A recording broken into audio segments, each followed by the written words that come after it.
Welcome to Gross Domestic Problem, the podcast that tackles America's biggest and most urgent crisis head on. The economy is on the brink. Americans feel it. But what if the real cause of the squeeze in their bank account, like an iceberg about to sink a ship, was mostly invisible? That iceberg? The national debt. Every episode of this show will be focused on unveiling this slow motion disaster. How do we get here? What happens if we don't get it under control? And what's the least painful way out? And what do we do in the meantime? There is no do-nothing solution, and every solution will require some sacrifice. But refusing that pain for ourselves means handing it on to the future with little to no control over who it hurts. And if you're like us, that's unacceptable. So let's dive in. Thanks so much for being on the show, Kurt. I've been a big fan of yours for quite some time. Read more of what you've written than I'm comfortable admitting to anyone except for you.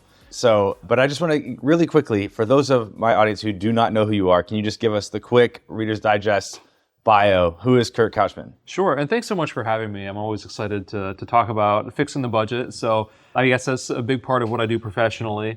I've been down here in DC for about 20 years. I've worked on Capitol Hill. I've worked for nonprofits doing government affairs. I've worked for profits doing government affairs. And now I'm in the policy department or the policy capability at Americans for Prosperity. We are a nationwide grassroots organization that is focused on the principles of human progress. Human flourishing is what we're all about.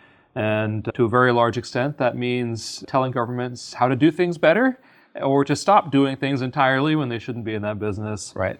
But I think it's really valuable to think about the things that can bring people together, and the budget process reform work that I spend a lot of my time doing is really intended to be best practices so that whatever a legislature's collective preferences are, they can work through them and get somewhere. I don't think most people think of either the budget process or fiscal policy more generally as bringing anyone together.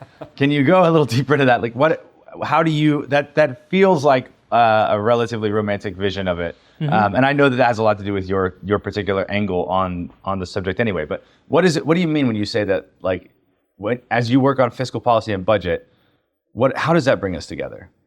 Well, the budgeting is supposed to be the way that a legislature will decide how much resources are needed to accomplish the goals of the government. And the revenue is in service of that. You should only be collecting the revenue that you need to carry out the proper functions efficiently and effectively done. But sorting that out is a challenge. I mean, people have very different views about what the role of the federal government should be, what the role of state governments and even local governments ought to be. And so there's a lot of conflict in that. But at the end of the day, as you're working through the different pieces of that, you ideally, if you have good institutions, you come to some sort of an agreement that everyone can more or less live with. It's a mutual accommodation. And by doing that, they are channeling the energies of the constituencies that they represent, whether they're ideological or geographic or what have you. And when the representatives of those different constituencies see that their people, the people that they trust and support, have said, this is good enough for me to support it, then that reduces the temperature in society overall, right? Which is a really important thing that we don't have enough of right now. So pass budgets or get pitchforks, that's what you're saying? Right. I mean, in the same way, there's this doux commerce theory, it's a French word, it means sweet commerce, that the fundamental benefit of market transactions is to replace violence as a way for getting the things that you want. Yeah. Now you have to serve other people in order to get what you want. Yeah. And so parallel to that with governance, I mean, you could have the sense that, we have the majority or we have the power, so we're going to eliminate our competition. That's pre-modern. Mm-hmm. Now we have to actually come together, and you don't annihilate people. That's barbaric. What you do is you find ways for us to live peacefully together, and that's through mutual accommodation in legislatures, especially, but not only in budgeting. So why does this, I mean, given what you're saying, I think few people wouldn't find something appealing in the way you're describing what this process is meant to do. Why does it feel so broken? Because it is so broken. Yes. And I mean, I think a lot of people who are going to listen to this show will be like, all I know about it is that it's broken. Mm-hmm. What's broken? Why is it like this? There's a long list of pieces that are broken, but good news, there's solutions for most of them, or at least many of them. But the biggest thing is actually the simplest thing. The federal budgeting doesn't work because the people responsible for making the budget decisions, Congress, doesn't actually do a budget. They do appropriations more or less every year. Appropriations is?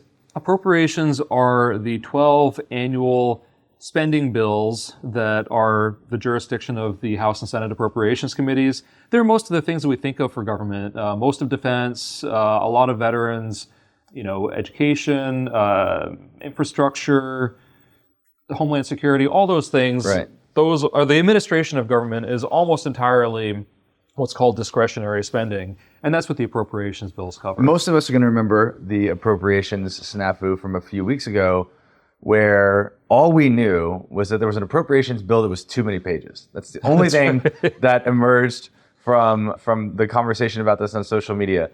What's the difference between an appropriations bill and a budget? What does each one do, and why should we do one and not the other? Well, we should do appropriations bills as part of a budget. The appropriations committees administering the budget. Well, so the appropriations committees do an incredible job every year going through all the programs and deciding what makes sense and how to live within the top line spending limit that they have. The problem is that they're kind of on an island, that they don't have the other committees pitching in and doing likewise. And so members who don't serve on the appropriations committees don't feel as much connection to that work and as much commitment to getting it done each year. But besides that, each of those committees has responsibility for what's called direct spending or mandatory spending programs. And by the way, discretionary versus mandatory is appropriator speak when they're acting as appropriators. Like very little, almost nothing is mandatory from the perspective of Congress as a whole. So there's all this other spending, which is about 3/4 of the spending that doesn't get managed at all in any given year. Mm-hmm. And then there's, of course, the financing side. And then, of course, there's the financing side. There's all the revenue, all the tax breaks that are within the tax code. And then there's the difference between spending and revenue, which is the amount of new borrowing. But that's all kind of out of sight, out of mind. You're only looking at the appropriations every year, but that's a quarter of one side of the budget. So 12, just to clear this up, 12 bills, appropriations bills, administer a quarter of the federal budget? That's right. A quarter of federal spending. A quarter of federal spending. And then there's a whole financing side. Yes. Where is the rest of it? Because I think a lot of people are going to say, they might have this idea that we know or we've heard that the U.S. is in bad shape fiscally. Our financial situation is not something to be super proud of or excited about. But what's the idea? I mean, I guess, 3 years ago, I would have said, well, yeah, but there's we just need to get rid of the waste, fraud, and abuse in the government, which I imagine you would say, well, sure, we do. Of course. But... first of all, right now, Congress doesn't have the means, meaning a process, or the motivation to go after that stuff because every dollar of federal waste is somebody's paycheck out there. Maybe they're somewhere abroad and they're scammers, but it's their paycheck. But we don't care about them. But the people that are domestic will lobby Congress. Oh, don't cut this thing because of these horrible things that will happen if you do. The big buckets of the non-discretionary spending are healthcare programs, Medicare, Medicaid, CHIP, Obamacare tax credits. Social Security is a huge chunk of it. There are different income support programs like the Supplemental Nutrition Access Program, Supplemental Security Income. There's a long list of things. Veterans programs are part of that. Federal, military, and civilian pensions are part of that. And it's not to say that all of this is bad. It's just to say that the committees that are in charge of them should have the chance to manage all of that as part of an overall budget. That's right. What does it mean to say that they don't right now? Does it mean that a certain amount of money is going to get spent about that regardless of who would vote for it if it were put to a vote? What does it mean? How does the actual process of mandatory spending work? Yeah, so I've called them direct spending programs, and that means that the appropriations for them flow directly from the authorizing legislation, which means that at some point, and often it's expanded over time, the committees that have responsibility for that area will set something up, and instead of making it subject to appropriations, it becomes essentially an entitlement program where if you meet the criteria, then the money goes out the door automatically, no appropriations needed. And so as new things come up, oftentimes they will be new benefits will be tacked on or benefits become more expansive. And there's not really countervailing pressure to say, hey, this made sense then, it doesn't make as much sense now. Why don't we move the resources to something else? And so the outcome is that anytime something sounds like it's a reasonably good idea, you'll get a majority of Congress to support that thing, even if, like, when you're weighing against everything else, it's actually not worth doing in the opinion of the majority of members of Congress. And this is all very subjective, but like that's what a legislature is. So they're not looking at it all together, their portfolio, and it's also not within the boundaries of an overall budget. Right. What should happen is that the budget resolution that the budget committees are responsible for setting up would set top-line spending amounts for each of the committees, and then the committees would look across their programs and say, well, we've got this amount of money. What is the best we can do for the American people with this amount of money? Yeah. And then move things around. But they don't really have that opportunity right now. Under current law, they presumably could, but they don't really have the push to do it right now. Right. So that's something that needs to get fixed. So, and what we've just been describing over the last minute or two here, this is how 3/4 of the U.S.'s money gets spent. Correct. Autopilot. Yeah, on autopilot. So what, like, where's the break? What's broken in that? I mean, it sounds like what you're saying is that there's a whole lot of money where the legislation has been made, and the legislation doesn't specify a dollar amount, but a set of conditions for it. And any person, citizen, group of citizens, whatever is in view that meets that criteria gets money from the federal government, regardless of whether the federal government has that money right now to give them or not. Right. If we don't have that money, which we often don't, how do we get it? Well, we borrow it. The federal government, the Treasury Department specifically, holds auctions of federal debt, and there's bonds, bills, and notes, but that just has to do with the time of each one of those. There's very short-term debt, there's medium-term, and there's very long-term debt up to 30 years. And, it just depends on what the Treasury thinks is the best way. Sure, they're not financing too much in one area, because if it's too much short-term, then if the interest goes up, then we roll that over, the costs goes way up. But then there's limited appetite on the part of banks and insurance companies and others to hold really long-term debt because of the interest rate risk. Right. So they're kind of managing all of that. And then, of course, in the last couple of years, the Federal Reserve bought a big chunk of the new debt during the pandemic, and that's ultimately what drove the inflation. So we've seen bad effects from this broken system already: higher interest, higher inflation rates. We're probably seeing a slowdown in economic growth now. But if this continues, we could be looking at a debt crisis, and that would be all kinds of bad news. Really quickly, I mean, I know that part of what's happened with the brokenness of the system is that for at least, in my memory, since 2010 at least, folks have said, look, any minute now, the U.S. is going to careen off the edge of a cliff, and terrible things will happen, blood in the streets, and no one will be able to do anything about it. And in 2010, that year came and went. There was the big Tea Party revolt based on all this fiscal policy. Spending has never from then to now been significantly restrained, at least that I'm aware of. You correct me if I'm wrong about that. And here we are, big and bold as ever. What's really going to happen? The thing that happened that no one was anticipating in, I think, 2010, maybe 2009, is that the Federal Reserve started paying interest on excess reserves. So the Federal Reserve requires banks to hold a certain amount of reserves with the Fed, just for liquidity purposes, so that, when people make transactions, the banks will have enough and they don't have to go borrow it on the market. But what they started doing is paying interest on like extra money that the banks had that they weren't lending out, and that had the effect of neutralizing the increase in the money supply that happened during the Great Financial Crisis.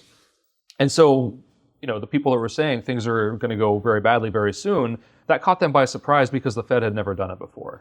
And they've been doing that ever since. And then they finally lost control when the American Rescue Plan Act passed in early 2021. They had built up the money supply, but they'd continued paying interest on reserves. But when you just flooded the economy with that much cash all at once, over $1 trillion within a matter of a couple of months. And just to give some perspective, $1 trillion that was of cash that was injected in the economy is equivalent to what in 2021 the entire GDP was what, 20 trillion? It was 25-ish, I think. Okay, so that's ended up being like the 4% of GDP is injected as direct cash into the economy. What's wrong with that? Why isn't that Well, good? it was more. It was $1.9 trillion. Some of that played out a little bit longer. Yeah. But that was after, multiple rounds of pandemic spending. Yeah. So we were actually looking at like $6 trillion of fiscal support, as they say. Yeah. Which, over that period of time, that was like a quarter of GDP that was borrowed from the future. So that's really what drove the increase in the money supply and the inflation. Okay. Yeah. So it wasn't just the direct cash injections into people's pockets, but also other ways of like injecting artificial support into different parts of the U.S. economy. It was kind of just all made of it it so that together. everybody had a lot more money than we probably should have at the time. The American Rescue Plan Act was like the straw that broke the camel's back. Yeah. But like the camel was heavily burdened before that. Right. Yeah. So what's the do nothing option here? For what? Imagine, so we talked about how this is broken. The U.S. is now in $37 trillion of debt. We're sitting close to 100% of GDP, depending on how you're measuring it. Right. What happens? What's the do nothing option? Yeah, well, there is not a do nothing option. We've got major tax cuts that are scheduled to expire at the end of the year. We've absolutely got to extend, make them permanent, and improve on them to the extent possible.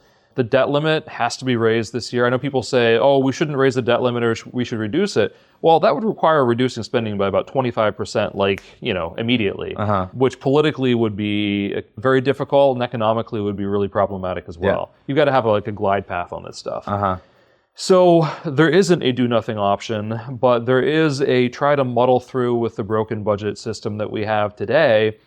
And that means that, within the next 2 months, they've got to come up with something on appropriations, whether it's another continuing resolution or not.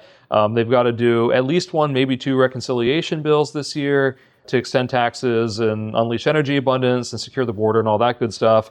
A debt limit deal increasingly looks like it'll be bipartisan, and that actually could be a huge opportunity to start fixing the system. And then at the end of September, they're going to have to do something on appropriations again, maybe a CR, continuing resolution into December, and then all sorts of things could ride on it then. But things have to be done this year. Congress has to do some work. But all those things that you just described, other than the debt limit, it seems like none of those things, correct me if I misunderstood you, affect the 75% of our spending that isn't going to enter into any of those processes. I mean, I guess the debt limit immediately, we have to raise the debt limit if we're going to continue to spend on these things that are, as you said, on autopilot. It sounds like all those things are important. There's also a huge chunk of spending that's not being touched. If that's not addressed, if we muddle through basically, treating the 25% of the budget or 25% of spending as if that's all there is, and the kind of broken system continues to not fix anything else, what happens is a debt crisis. What you described a minute ago. You said debt crisis, and I'm trying to get my head around what that actually looks like from your perspective. Yeah, so let's come back to debt crisis and the bond market. But with respect to the legislation that needs to pass in 2025, the reconciliation legislation, which is something that the majority party is able to avoid the Senate filibuster and do on its own without, this year be without Democrats. A lot of it is focused on tax, energy, and border. But there's a lot of members of Congress who are saying that there need to be commensurate savings, maybe not for all of it, but for some of it. And that actually has to get at either spending through the tax code, tax expenditures, or direct spending. And there's so many opportunities, especially in federal healthcare programs, which you can change through reconciliation. They're so wasteful, there's so much fraud, there's so much abuse, that you could actually save the taxpayers gobs of money while also making the programs better for the intended beneficiaries. So there's a lot of opportunity there. The debt limit, again, if it's a bipartisan deal, there could be some savings in there. There could be a fiscal commission that would be set up through that. There could be some actual savings as part of the deal. There could be votes on a balanced budget amendment. There could be, all sorts of process fixed pieces in there as well. Right. But to get back to the bond crisis or the debt crisis and the bond markets. What does it actually look like? Does it look like a failed bond auction? Well, that would be the worst case scenario, but there could be increasing pressure from a number of different places. So the Chinese government is significantly reducing its U.S. bond purchases. In fact, it already has paused that. They're the second largest international holder of U.S. debt. To Japan? Yes. Okay. Yeah, Japan's still number one, China's number two. But so that adds a little pressure. And then one of the things that the bond market watchers look for is what's called the bid to cover ratio. And that's the amount of bids by financial institutions. There's like an elite group of 24, 25 or financial institutions called primary dealers that are responsible for making markets, ensuring that all this stuff gets bought. But if they come under pressure and their solvency and their liquidity get under risk and they have regulatory pressures, then that constrains their ability to make the markets for federal debt. And if the bid to cover ratio drops unusually low, then that is something that would start to concern people. Further downgrades in the federal outlook, the federal fiscal outlook, or the actual rating, those could be items that would add pressure as well. And if we were to get into a full-blown crisis, this is not something that would take months or years to unfold. We're talking days or weeks at best. And so by the time that would happen, Congress would have very little ability to adjust things in a reasonable way. They would just be scrambling to cut spending and raise revenue any which way. I think we would have massive tax increases. We would significantly cut our defense spending. And there's a case for reducing our role in the world and all that, but those who are proponents of that approach call for a gradual, phased approach. If we just yank troops out of all over the place, then the potential security vacuums and instability from that, it's really scary to think about. Yeah. So it's an economic problem. I mean, we could have the payment system breakdown where people aren't getting their paychecks on time because the payment system doesn't work right.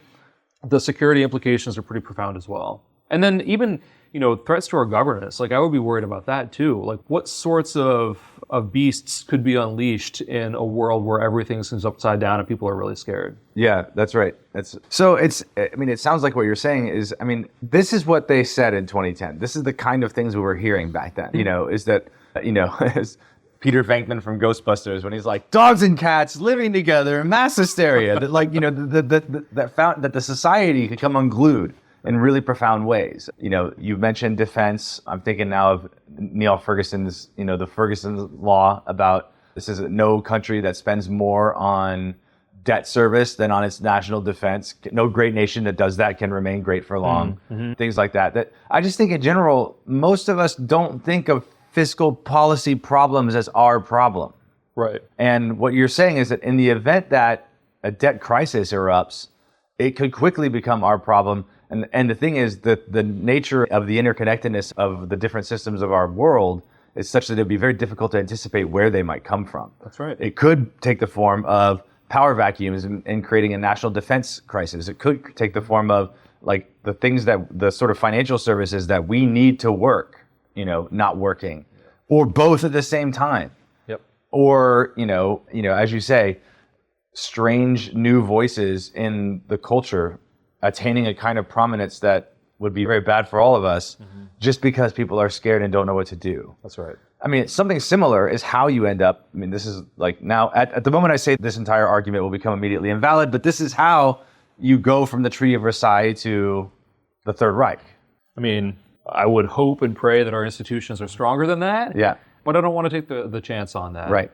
One thing that's really interesting about all of this is even though, the debt is our number one economic and security crisis, it's a really challenging thing to go headlong into, like the Leroy Jenkins approach. Yes. And so I'm a big proponent of balanced budget amendments. I have a book coming out later this year talking about the way to do it and all the statutory pieces to support it. But the truth is that we need Congress to be an effective, deliberative body that can solve whatever problems come up, whether it's debt related right. or whether it's just outdated programs or whatever the topic of the day is.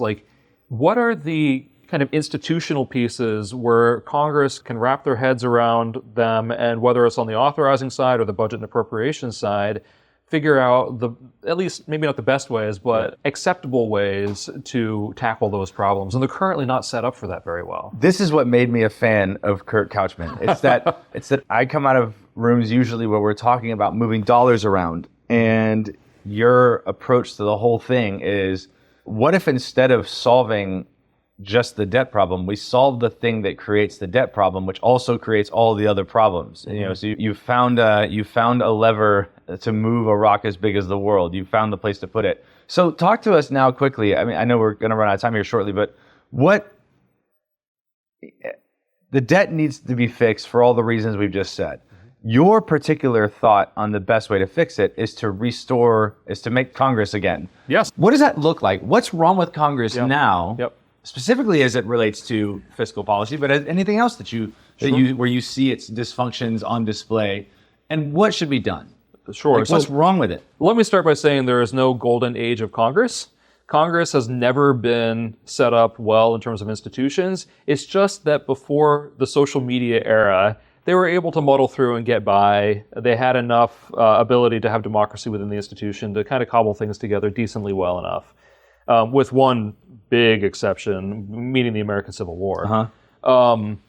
But they just need to have best practices. There are things that states do, that other countries do, that would help members of Congress be the legislators who can represent their people better, and therefore, be able to go home and say, I did this thing. And so for the budgeting thing, the most important thing that they can do is to have a real budget with everything in it that involves all the committees. Every dollar, every year.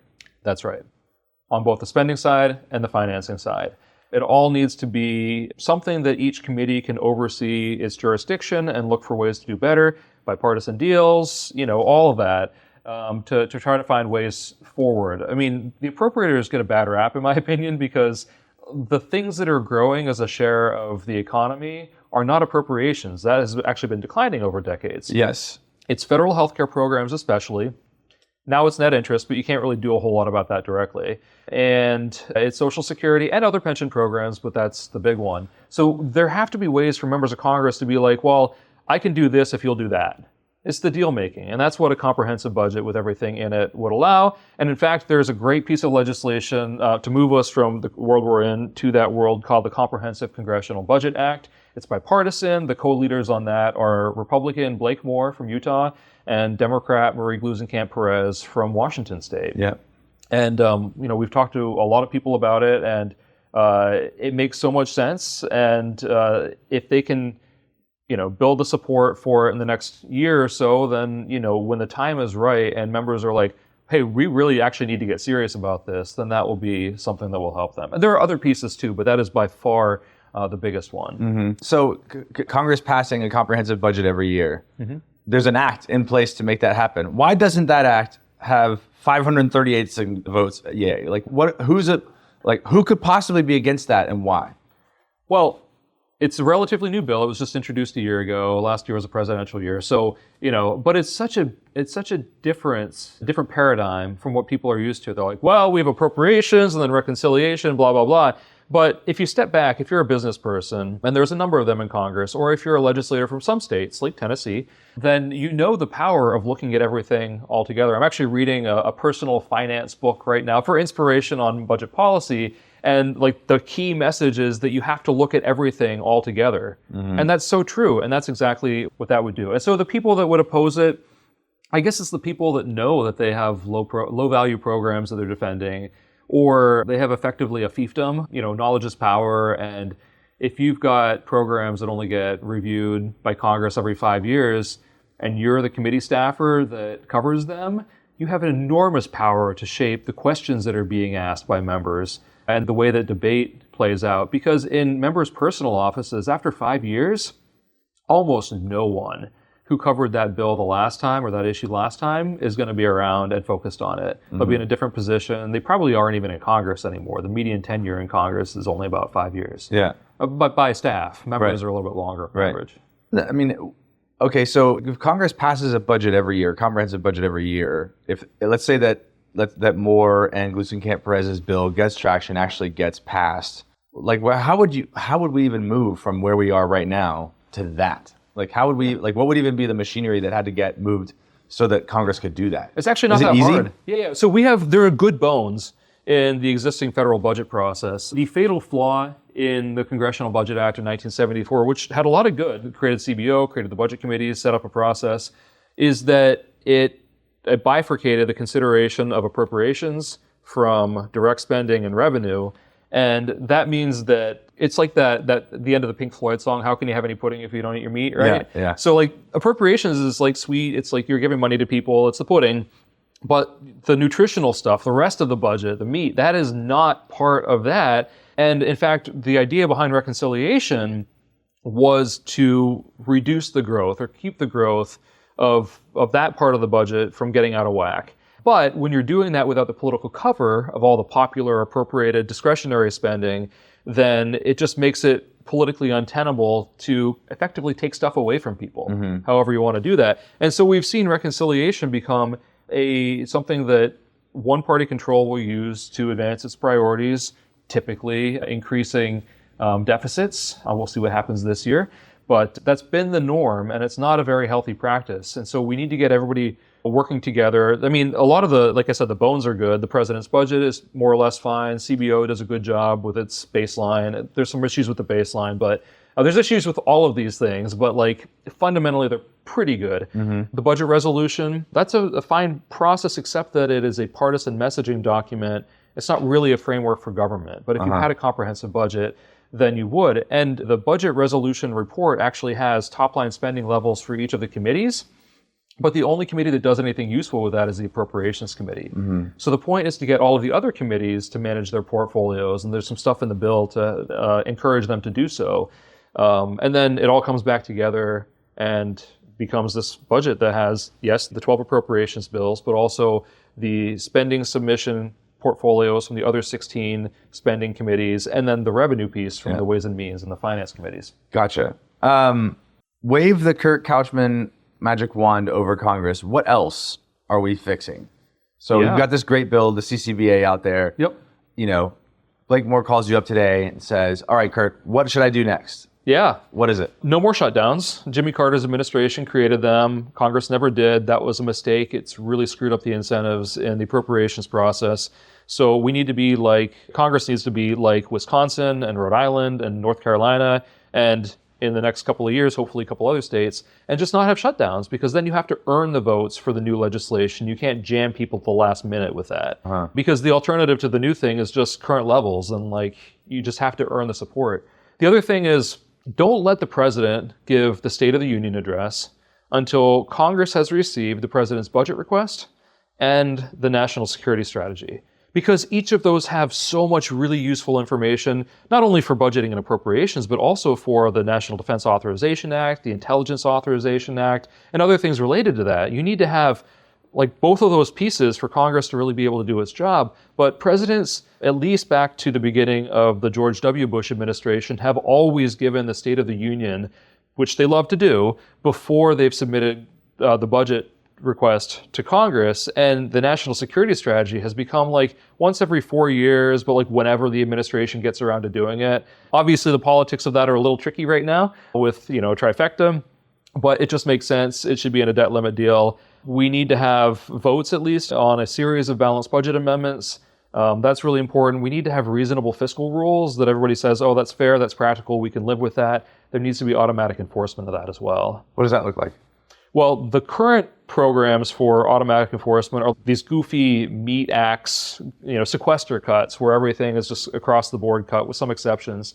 And the way that would actually work a lot better is to have little tweaks to existing parameters in law. You have a list of spending reductions, you have a list of revenue raisers. You have to spread the pain around, because really the ideal is not for the automatic enforcement to happen, but for Congress to do the things that it should do and be responsible on the front end so they avoid the automatic enforcement. Right. But it can't be like my policy preferences embodied, because then like the people that are like me in Congress would have no incentive to avoid letting that happen. And conversely, people that have very different policy preferences would be hell-bent on turning it off, and it just wouldn't provide the enforcement that you need. Right.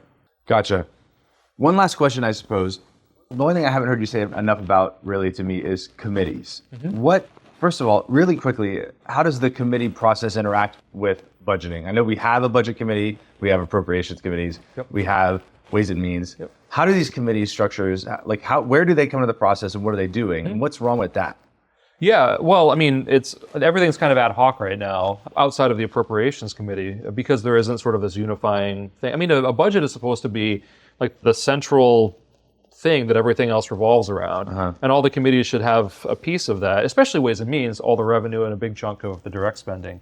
But there's also the authorizing side, because you want the things in a budget to be the things that are fiscal, the budgetary related spending and revenue. And so you need to have a robust authorizing process as well. And a big part of that is first of all, making it clear that the committees and the chairs and ranking members are responsible for overseeing and managing and cultivating the laws that they have jurisdiction over, whether it's budget or authorizing legislation. And then kind of clearing a path for something that's been approved by committee to floor consideration. Because if you don't have like guaranteed or near guaranteed access to getting votes on the floor of some deal you've crafted, then like it really reduces your incentive to put the hard work and the negotiating and, you know, the live fire exercise in the first place. So that's really important.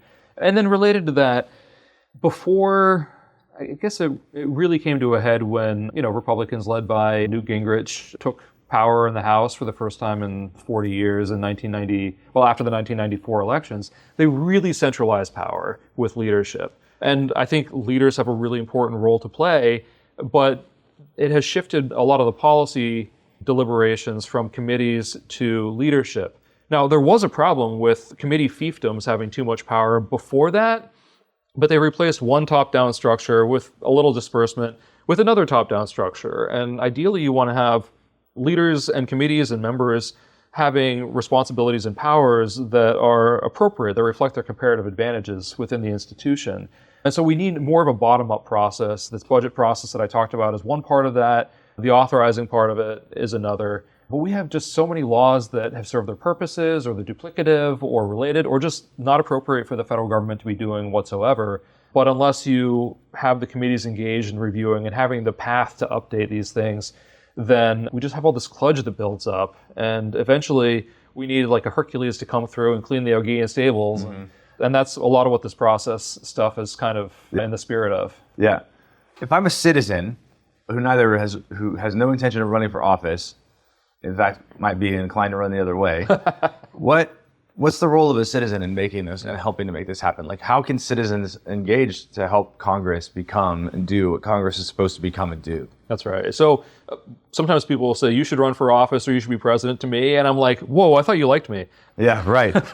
But no, you should still get involved. I mean, there are a million different ways that citizens can influence their legislators. I mean, Americans for Prosperity has chapters all throughout the country. No matter what state you're in, go to our website, americansforprosperity.org, and there's a drop-down that you can find information related to your state, or just use your preferred web browser to search for, you know, the social media for AFP in your state. But there are other organizations as well, depending on your interests, and certainly the Millennial Debt Foundation is one of them. But writing letters to the editor, that still matters. Getting engaged with your legislator on their social media. Yeah. Like, it's kind of fun when you say something to a member of Congress and they respond to you or like it or retweet it. But that's certainly a way that you can have an impact. I think one thing that a lot of people think is effective, but it isn't, is sticks. Like, if you're mean to your member of Congress, then you're not actually going to influence them. They're going to discount you. But if you are, you know, you can catch more flies with honey than with vinegar. If you build the relationship and if you are able to say, well, I see what you're trying to do, but what about maybe doing it this way? Like little concrete constructive criticisms, like helpful remarks, like those are things that can help, because members of Congress are just people like all of us. Yeah. They don't know everything. They have staff. Staff don't know anything either. I know, I've been one. Yeah. And so there are all these ideas out there that the American people have about, you know, something that they work on or something that they're passionate about that is potentially valuable to legislators and can help them fix problems for the country. So just be involved with the discussion, however you want to do it. And the problems that you're working on reforming Congress, when you look at the next 25 years, and are you bullish or bearish on the likelihood that Congress actually becomes what you hope it can be, like with reforms like the CCBA and others? How do you feel? Are you bullish about it or not? I am very bullish. I'm also very nervous about the future of our country, but that encourages me. That prods me on to keep at this and to try to seek out non-traditional partners and to keep working with the traditional partners to persuade. So it's a big task. Unfortunately, it's not. There's like a whole bunch of people that are involved with this. It's not just like Kurt Couchman running around with a bill, you know. Yeah. And we've got great partners here at AFP and with external organizations and members of Congress, and there's just all kinds of people that are interested in making this work on both parties and some from none, and we just need to energize that community so that we can get better results for everybody. Kurt Couchman, honor talking with you. Thank you so much. It's been so much fun. Thanks for having me. Thanks for listening. If you enjoyed today's episode, leave us a 5-star review on your favorite podcast platform, and don't forget to subscribe to the show.